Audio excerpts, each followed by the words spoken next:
Hello, friends and neighbors, YouTubers and family. It is I, the Striking Viking, coming to you from the middle of the swamp.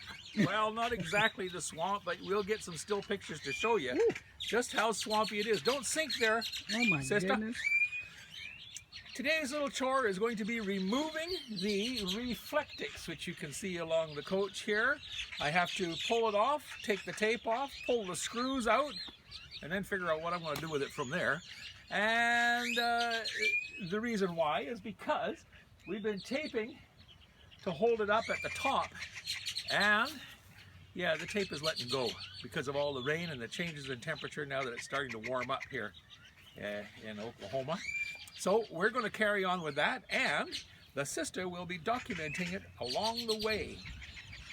The second thing that we're doing is we had a gully washer of rain come through here, so we decided to put the awning out before it got too windy and try to let it dry out a bit while we were dealing with the Reflectix. We have tried, I don't know, 2 or 3 different types of tape to put this Reflectix up, and as you can see, we had to keep going back over it and back over it, which was starting to get expensive because this tape isn't cheap when it's like $14 a roll and you got to use 2 and 3 rolls to get it done. So along comes a frog strangler. Yeah, along comes a frog strangler. But as Mr. Viking is saying, here we are in the middle of the swamp. Now, I don't know if you can see that, but right there, that water is probably about 4 inches deep, maybe. Yeah. And that's where the house was. That's packed down pretty good from the rain. But if you look over there, also you see a little small swimming pool in the middle of the land over there. So we've come to the conclusion that we're just going to go ahead and take it off, and hopefully we won't suffer too badly this summer from the heat. So we're going to start with, or he's going to start with, the wood.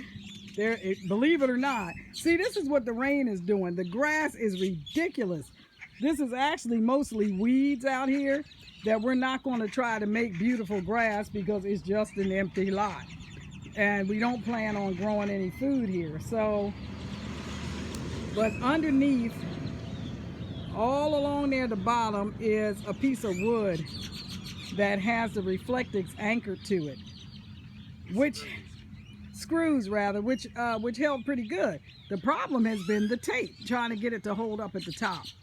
So anyway, Mr. Viking's gonna start at the bottom, and then we'll figure out what to do with this stuff. I don't know. We've had it for this Reflectix for about 4 years, and it's starting to show some signs of wear. So we'll have to figure it out if we're going to keep it or toss it.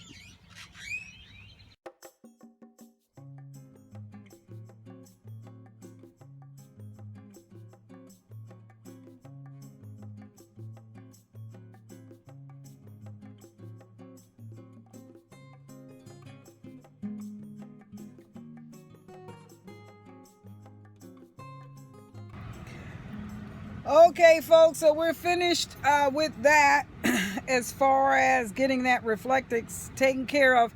What we decided to do, because we had just reinforced the tape on it a couple of days ago, and then we got this ridiculous downpour of rain.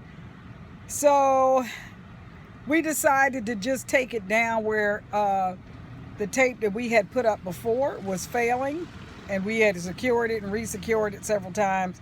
We just went in and took that down, and we left it up in places where the tape was still holding. So right now we're just at the store. Mr. Viking's at the store, excuse me, picking up, well, he's back now. Hi. Anyhow, we just made a quick stop at the store. I did not go in. And we are headed back to our house. Takes us about 50 minutes to get there, and that's where we'll be for a while anyhow, unless we have to come back out to check on the rig again. So anyhow, I just wanted to keep you guys updated for the present time as to what we were doing. And also, thank you very much for your condolences on our lost chicken. That was my baby, one of my babies, and it was hard. You know, we did whatever we could. I come to the conclusion that it wasn't either of the things that we were thinking that it was, because of the response that we got. But I did toss out the idea about doing a necropsy on her, so that I could see exactly what the problem was after I'd watched several videos to see how to open up a chicken and take a look at their organs and see what was going on. Some things you'd be able to see right away, but Mr. Viking he wasn't too keen on that, so I was going to do it. I was going to go to school to be a veterinarian anyway, so it wouldn't have bothered me, but I have something to say. But he wasn't having none of that. She getting ready to be a chicken coroner. Now, I don't mind. I'll kill the chicken, I'll gut the chicken, I'll cook the chicken, I'll eat the chicken. But she's all in favor of taking this poor departed hen and slicing it open to see what's inside. Now, that's just wrong. Wrong. You was going to cut her open and gut her and put her in a pot. That poor thing. I'm glad she went out the way she did rather than down your throat. Anyway, y'all see what I go through? I can't eat my chickens. I can't. They part of the family. Would you eat your toddler? Just think about that. Anyhow, thank you. Get hungry. I ain't gonna never get that hungry. Anyway, thank you guys for hanging out with us and for your thoughts and your prayers, because it was hard. And if you have pets and they become part of your family, you know it's difficult to watch them die or have to put them down. Anyhow, have a good rest of your day. We'll see you next time we come on. Keep tripping.